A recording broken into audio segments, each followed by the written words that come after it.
up, want to bounce back. I'll give you a short little one-liners here.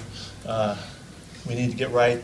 The guys are excited to be playing at Sea Link again and want to get on the right track here. So we had a good start to the day, and we're getting some information on guys. I know you have some questions about injuries and stuff. We'll get some more information on these guys. But a lot of positive things in that regard, and we're looking forward to putting together a great week. This is a huge opportunity for us. We want to take advantage of it. Was that enough of those typical things that you say? We've got about 10 of them right there. Okay. How's Doug Baldwin doing? I did well in the walkthrough today. He looked fine. He thinks he's going to be fine, and he'll practice throughout the week. Is Thomas Rawls going to be able to practice? He went through the walkthrough. I'll see if we're going to practice him. He'll get some work today for sure, but it will be limited today. Is it a bruise still? Is that He's got a little strain on the side of his leg. It's a rare kind of a muscle that gets affected. It's up his shin kind of. update on Tyler? That's not really a technical term right there. It worked. Tyler Lockett? Yeah, he went through the walkthrough as well, and he plans on playing also. And what was Baldwin's specific injury? He had a little knee twist. No, with nothing that showed up on any of the tests or any of that kind of stuff. So as it stands now, it sounds like all three will play. Yes. Will play? I think so. How about Jermaine Ifedi? What's his situation? He looks he's closer now. You know, he's going to do some stuff today and tomorrow and see what happens by Friday. See if he can get out there and practice. We'll find out in a couple days. He's in the same boat. CJ pro side? See, we haven't talked about any hamstrings yet. CJ will practice today. Okay, that about does it, huh? What kind of pressure does the tempo with which San Francisco plays with put on a defense? Historically, it has put pressure on the defense, and that's why guys are doing it, and teams are doing it all over the country in college. However, now that it's part of kind of regular football, they don't huddle any longer than we do. You know, we don't have to, so we know how to do that. So it's kind of no huddle offense, no huddle defense. So it just depends on kind of how you approach it, but it can have an effect if you're not prepared for it. Does that mean defenses are, you feel like, a lot more prepared now than maybe 3 years ago? Absolutely.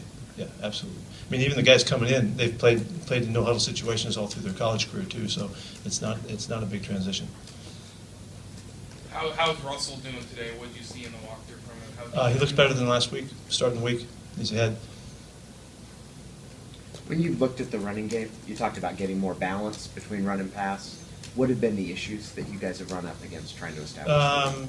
Really, we've had some more negative plays. You know, we didn't get past the line of scrimmage. You know, we've had a lot of we've been behind the sticks more than we want to, in that there've been some negative runs, and there's just been some issues with it. I think in time, I think you'll see our running backs settle in a little bit. I think Tom's been a little excited, about hitting the line of scrimmage. I think his patience is coming, and if we can get him back out there again this week, I think it'll be really important for him to get more carries. I mean, he only had 7 shots last week, and so he can just get his rhythm, get his timing down. He's had the least amount of work, so he just needs to be out there a little bit more. Christian's done a nice job. We think that we can, if we stay out of the negative situations, I think we're going to be okay. We're going to get back on track.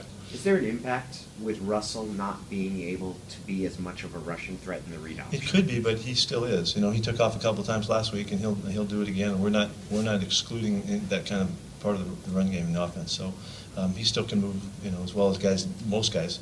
And I think he'll do fine there. Russell said after the game that he thought each drive was one play off in terms of being successful. You kind of agree with that after seeing the film?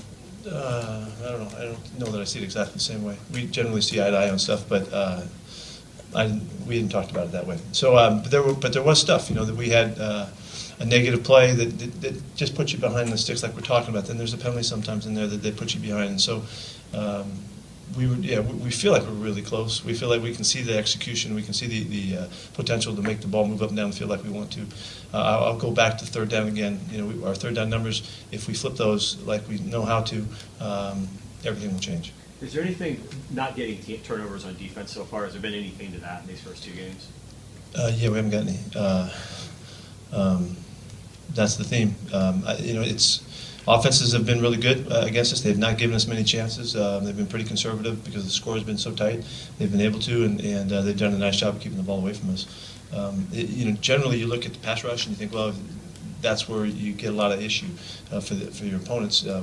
Get the ball out of the quarterback's hands, they throw some balls poorly. We've rushed the passer really well the first couple of weeks, so that's not really the factor. So we've got to force situations. We've got to get ahead. We got to get up on them, so it's harder for our opponents. It's been kind of tight and close to the vest, and it's worked out in their favor for the most part. I think this is going to flip like it does. It happens in bunches, and we're about ready for that to happen. You mentioned